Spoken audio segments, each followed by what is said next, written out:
क्योंकि दोनों बातें हैं। अभी बहुत सारे बयान आने वाले हैं। आज शीतकालीन सत्र का पहला दिन है। उसके बाद हम देखेंगे बीजेपी किस तरीके से जेडीयू पर अटैक करने वाली है। उसके ढेर सारे बयान आएंगे कि भाई नीतीश कुमार अप्रासंगिक हो गए हैं, जेडीयू का अस्तित्व खत्म होने वाला है। ऐसे में जेडीयू के फ्यूचर को लेकर आपको क्या लग रहा है आलोक पांडे जी? सभी को मेरा नमस्कार। सुकन्या, देखिए, जो विपक्ष में होता है, यानी बिहार में विपक्ष में भारतीय जनता पार्टी है, उसको जो कहना है उससे जेडीयू आरजेडी की सेहत में कोई फर्क नहीं है। वो अपना काम करेंगे, वो अपना काम करेंगे। राजनीति में कोई ना कोई कुछ न कुछ कहता ही रहता है। अगर कहने पे लगेंगे तो हम मतलब नेता काम नहीं करते। इसलिए बीजेपी अपना प्रोजेक्शन लाएगी और ये तो कहीं कहेगी।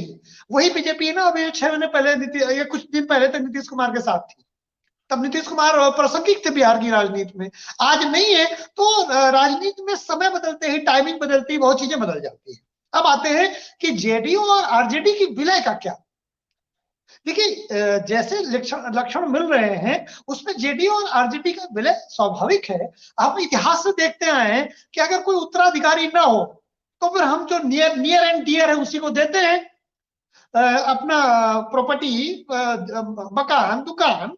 तो आजकल जो क्षेत्रीय दल है वो अपने दलों को ही प्रॉपर्टी के रूप में रहते हैं। और बताइए, आरजेडी के सिवा कोई विकल्प है जेडीयू को उत्तराधिकारी के रूप में? तेजस्वी यादव एक बेहतर उत्तराधिकारी उन्होंने सिद्ध किया है। लालू और नीतीश के संबंध कभी खट्टे कभी मीठे रहे हैं, लेकिन बीजेपी को अगर उन्हें कुछ देना होता तो वो पहले ही अलग क्यों हटते? तो नीतीश के पास एक ही स्वाभाविक चॉइस है कि वो आरजेडी के साथ जाए। और वो कई बार खुले मंचों से कह चुके हैं कि भाई इनका जमाना, इनको आगे बढ़ाएंगे। अब इससे तो वो बेचारे क्या कहे, सब तो कह दिया। अब बात ये आती है कि नीतीश कुमार क्या करेंगे। इसमें हम लोग भी जानते हैं कि नीतीश कुमार की महत्वाकांक्षा है केंद्रीय राजनीति में सक्रिय होगी। तो केंद्रीय राजनीति में सक्रिय, क्योंकि उनका जो, जैसे ऋषि भाई ने मैंने कहा कि उम्र के जिस पड़ाव में है उनको खोने के लिए क्या है। इतने बार 17 साल से मुख्यमंत्री हैं, 27 साल से बीजेपी के साथ रहे हैं, 17 साल उसमें मुख्यमंत्री के रूप में है। और मुख्यमंत्री अगर उन्हें बने रहना होता तो वो बीजेपी से अलग क्यों हटते? बीजेपी भी तो 25 तक उन्हें मुख्यमंत्री बनाने के लिए तैयार थी ना। तो चाहे बीजेपी के साथ मुख्यमंत्री हो, चाहे आरजेडी के साथ, आरजेडी की तुलना में बीजेपी के साथ मुख्यमंत्री रहने में वो ज्यादा ताकतवर मुख्यमंत्री थे। क्योंकि जेडीयू और आरजेडी में क्या हो रहा है, अब तो ये कहा जा रहा है कि नीतीश हटिए और तेजस्वी आएंगे, ऐसे बयान भी आ जाते हैं ना। तो ये अगर वो बीजेपी के साथ होते तो ये सुनने को ना मिलता। इसका मतलब नीतीश कुमार जी की महत्वाकांक्षा, और होनी भी चाहिए, वो राष्ट्रीय फलक में है। वो जेडीएस तक को मिलाने की बात कर रहे हैं, वो पूरे जनता दल को एक करने की बात कर रहे हैं। न केवल नीतीश, जेडीयू आरजेडी का विलय होगा, उनका स्वप्न ये है। हम इसको गलत परिप्रेक्ष्य में केवल देख रहे हैं कि जेडीयू आरजेडी का विलय हो जाए। इसका प्रभाव सबसे ज्यादा उत्तर बिहार में आएगा। लेकिन विलय की जो उनकी महत्वाकांक्षा, ना तो वो नई है, काफी पुरानी है, और दूसरा पूरा जनता दल यूनाइट करने की बात है। वो कह चुके एक बार कि जेडीयू ने, सॉरी, जनता दल ने दो प्राइम मिनिस्टर दिए, तो वो कर्नाटका तक जा रही है उसकी जड़ें।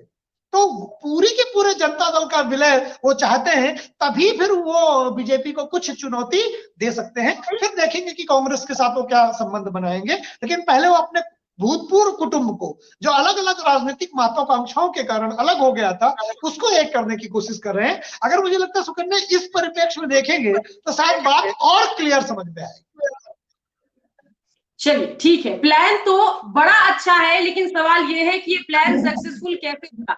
अमिताभ भूषण जी, वरिष्ठ पत्रकार, हमारे साथ जुड़ गए हैं। अमिताभ जी, एक बयान आपको लालू प्रसाद यादव का याद होगा, जिसमें लालू प्रसाद यादव ने कहा था कि नीतीश का बेटा तो उस लायक ही कि नेतागण। भाई वीरेंद्र की अगर हम बात करें तो खुल के बोलने के लिए जाने जाते हैं, लेकिन तेजस्वी ने बड़ा अच्छा जो है हिदायत दे रखा है आरजेडी के नेताओं को कि बहुत ज्यादा जो है कटाक्ष नीतीश कुमार पर नहीं करना है। इसलिए चेहरे की मुस्कान तो बहुत कुछ बता रही थी, लेकिन मुंह से बोलने के लिए भाई वीरेंद्र नहीं तैयार थे। और अब इसी तरीके के बयान हमें बिहार की सियासत में दिखने शुरू हो जाएंगे, जैसा कि हम अंदाजा लगा रहे थे। और डॉक्टर आलोक भी हमारे साथ बने हुए हैं। आलोक जी, पूरे मामले पर आपकी राय क्या कुछ है, जरा बताइए।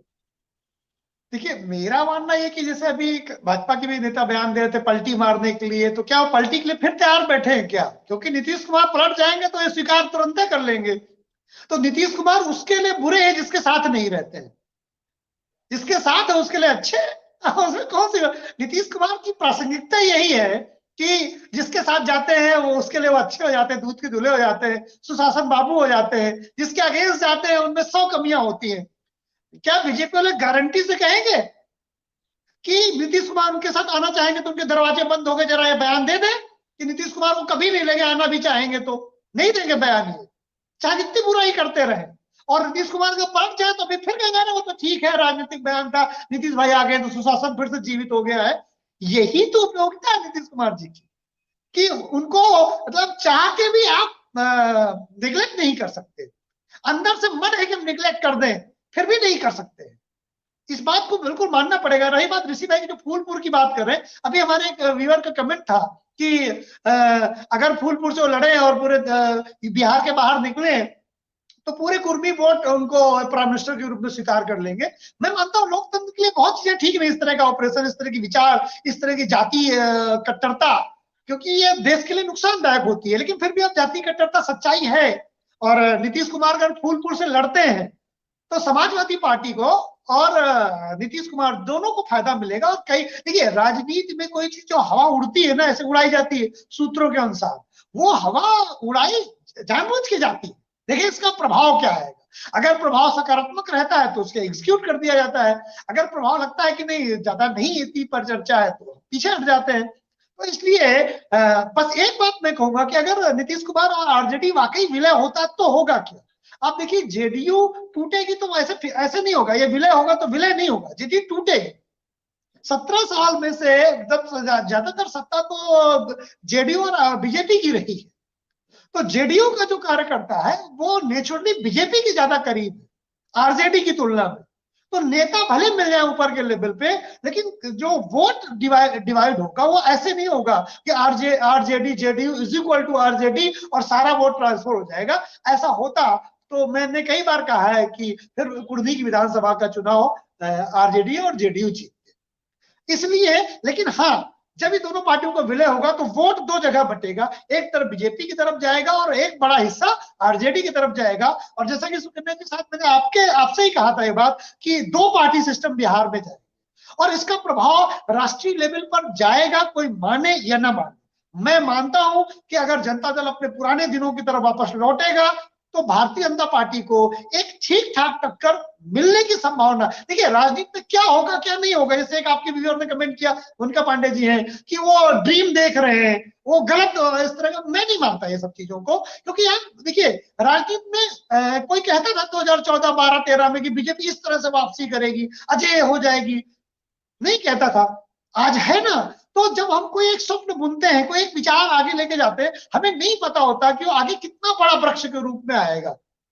चलिए मैं रोकना चाहता हूँ कि आप सभी को इस वक्त की बड़ी खबर मैं अपने दर्शकों को बता रही हूँ, जहां मुख्यमंत्री नीतीश कुमार का बड़ा बयान सामने आया है कि तेजस्वी के नेतृत्व में लड़ा जाएगा 2025 का विधानसभा चुनाव। ये बड़ी खबर हम अपने दर्शकों को बता रहे हैं, बड़ी खबर आ रही है, जहां अब नीतीश कुमार ने सिर्फ तेजस्वी यादव को अपना उत्तराधिकारी या सीएम पद का दावेदार ही नहीं बताया, बल्कि कह दिया कि 25 के जो नेता हैं वो तेजस्वी यादव है। क्या कहेंगे आलोक पांडे? इतना तो तय था कि कुछ ना कुछ ऐसी डील हुई है कि आरजेडी अपने पीक में होने के बावजूद भी नीतीश को साथ लेने को तैयार है, कुछ ना कुछ ऐसी डील हुई है और उसी कड़ी में बात आगे बढ़ी है। आलोक, बात पूरी कीजिए अपनी। जी सुकन्या, देखो ऐसा है कि ये संभावित था और उन्होंने जो कयास को क्लियर कर दिया कि 2025 के बाद जेडीयू का विलय होगा कि नहीं। क्यों, देखो विलय नहीं कहेंगे, अभी विलय कहते ही बड़ी गड़बड़ हो जाएगी। वो धीरे धीरे लेके जाएंगे अपने वोटर्स को और अपने नेताओं को बनाने की कोशिश करेंगे, खासकर नेता माने न माने, वोटर जरूर मान जाए। तो ये दो साल का जो समय रहेगा, ये समय नीचे के लेवल पर, नीचे की कार्यकर्ता, नीचे के वोटर्स को जोड़ने का समय रहेगा। शायद 2025 में जाकर के वो कहेंगे कि जेडीयू आरजेडी का विलय हो गया। अगर आज ये बात घोषणा कर देते हैं कि हम विलय करने जा रहे हैं तो जेडीयू आरजेडी गठबंधन को बड़ा नुकसान होगा वोटर्स के रूप में। लेकिन उन्होंने ये क्लियर कर दिया, धुंध छाट दिया, धूप निकल आई। अब आज के बाद कोई ये नहीं कहेगा, आपने जो खबर ब्रेक की है इसके बाद कोई ये नहीं कहेगा कि होने क्या जा रहा है। इसका मतलब सीधी सी बात है कि आरजेडी अब 2025 के बाद मेन खिलाड़ी होगी आरजेडी जेडीयू की तरफ से। नीतीश अब अगला जो फ्यूचर देख रहे हैं वो आरजेडी के तेजस्वी में देख रहे हैं। जेडीयू का विलय अब समय की बात है, लेकिन मेरा अंदाजा है कि अभी महीने 10 महीने में विलय की घोषणा नहीं करने वाले हैं। ये चुनाव के पहले विलय की तरफ जाना चाहिए, क्योंकि अगर अभी विलय की घोषणा कर देंगे तो इसका फायदा बीजेपी को ज्यादा। बिल्कुल, अमिताभ भूषण भी हमारे साथ बने हुए। अमिताभ जी, अभी जो है महागठबंधन की विधायक दल की बैठक आज हुई, जिसमें कांग्रेस, लेफ्ट, आरजेडी, जेडीयू, तमाम जो महागठबंधन के सहयोगी दल हैं, सभी के विधायक और एमएलसी इसमें शामिल थे, जिसमें नीतीश कुमार ने 2 बातें कही। एक तो कि भाई 2025 का विधानसभा चुनाव जो है तेजस्वी के नेतृत्व में लड़ा जाएगा, साथ ही सख्त हिदायत उन लोगों को भी दे दी जो शराबबंदी के खिलाफ बयानबाजी करते हैं। तो इस बड़ी खबर के बाद क्या कुछ आपको लग रहा है कि नीतीश कुमार कह तो रहे एक तरफ कि भाई 25 का चुनाव जो है तेजस्वी की अध्यक्षता में लड़ेंगे, दूसरी तरफ कहते हैं कि भाई राष्ट्रीय अध्यक्ष जी से जो है, मतलब कि ललन सिंह जी से जो है, आप कोई भी जानकारी, पीएम दावेदारी और इन सब के विषय में आप लीजिए, क्योंकि भविष्य को लेकर सवाल है। लोग जनरली जो भी हमारे एक्सपर्ट पैनल में लोग बैठे हैं वो तो यही कह रहे हैं कि जो फॉरवर्ड धड़ा है या जो पुराने नेता है वो ज्यादा कंफर्टेबल बीजेपी के साथ होंगे, हो सकता है वो बीजेपी में चले जाए और बचा खुचा जो हमारे ओबीसी विधायक है या जो नए नेता है वो शायद आरजेडी से हाथ मिला ले। आपको क्या लग रहा है? सुकन्या, मैं भी यही बात थोड़ी शायद दूसरी तरीके से कह रहा था कि बीजेपी का एक बहुत बड़ा धड़ा जो है, जेडीयू का बहुत बड़ा धड़ा बीजेपी में जाएगा, और नेताओं का तो जो है सो है, वोटर भी बहुत बड़ा एक धड़ा जाएगा, इसमें कोई डाउट नहीं है, क्योंकि सत्ता की शेयरिंग बीजेपी के साथ ज्यादा रही जेडीयू की। अब दूसरी बात जो हम लोग कर रहे थे, अमिताभ जी की बात को मैंने कुर्मी विधानसभा में इनडायरेक्टली कहा था, व्यंग के रूप में कहा था, आपसे ही कहा था कि कहीं अगर कुर्मी विधानसभा चुनाव जेडीयू हार गई तो बीजेपी के साथ नहीं जा सकते, ऐसी शंका व्यक्त की थी। हालांकि अब अमिताभ जी बहुत बिहार को बहुत अच्छी तरह से जानते हैं, तो मेरी आशंका कहीं सही ना हो जाए, ठीक है, लेकिन अभी मैं अपनी इस बात को भी बहुत ज्यादा मजबूत नहीं मान रहा हूं। मैंने आशंका व्यक्त की थी ऐसा भी हो सकता है, क्योंकि नीतीश कुमार के मामले में एक बात मैं कभी प्रेडिक्ट नहीं कर सकता कि वो क्या करेंगे। मेरी हिम्मत नहीं पड़ती कि मैं ये कह दूं कि वो क्या करने जा रहे हैं। वो नीतीश कुमार स्वयं नहीं जानते हैं तो हम कैसे प्रेडिक्ट करें। वो कल का कल देखते हैं, बहुत प्रेजेंट में रहते हैं, कल वाला आज सोचते ही नहीं, वो कल सुबह सोचेंगे कॉफी पीते पीते। तो बताओ हम कैसे प्रेडिक्ट करें। लेकिन इतना तय है कि दोनों ने ये बात मान ली है कि सत्ता में बने रहना है। अब अभी फिलहाल गठबंधन नहीं तोड़ना, पहला। दूसरा, अगर वो कह रहे हैं नीतीश कुमार की 25 में देखेंगे तो तेजस्वी 25 तक देने का समय तैयार नहीं है। वो कह रहे हैं 24 में बस लोकसभा चुनाव तक अधिकतम है, उसके बाद बेटा हमारे नेतृत्व में हम चुनाव लड़ेंगे। तो इस तरह से खींचतान चल रही है। नीतीश कुमार ज्यादा समय मांग रहे हैं शायद, और तेजस्वी कह रहे उतना समय हम उनको देंगे नहीं। और वर्तमान में इस खींचातान को लेकर के सरकार गिराने के मूड में कोई नहीं है। ये हम निष्कर्ष निकाल पा रहे हैं कि तेजस्वी भी चाहते कौन बवाल है, डिप्टी सीएम में सत्ता में रहते ज्यादा मजा है। नीतीश कुमार सोचते कौन बवाल ले यार, छोड़ो अभी, ठीक है 25 का 25 में देखेंगे, अभी फिलहाल सत्ता में बने रहो। और बीजेपी को अभी अभी तो झटका दे के आए हैं, इतनी जल्दी वापस जाएंगे तो ज्यादा बेइज्जती हो जाएगी जरा कुछ। और बीजेपी सोच रही है कि 17 साल से इनको ढो रहे हैं, 27 साल से 17 साल सत्ता में, अभी जो कुछ करना कर ले, हम अपने आप भी जरा कुछ कोशिश कर ले। तो बीजेपी भाव भी नहीं दे रही है, जैसा अमिताभ जी भी कह रहे हैं। और मुझे भी लगता है, ये बात मैं कई अन्य प्लेटफॉर्म में भी कह चुका हूं कि बीजेपी शायद अब नीतीश कुमार को ज्यादा ढोने के मूड में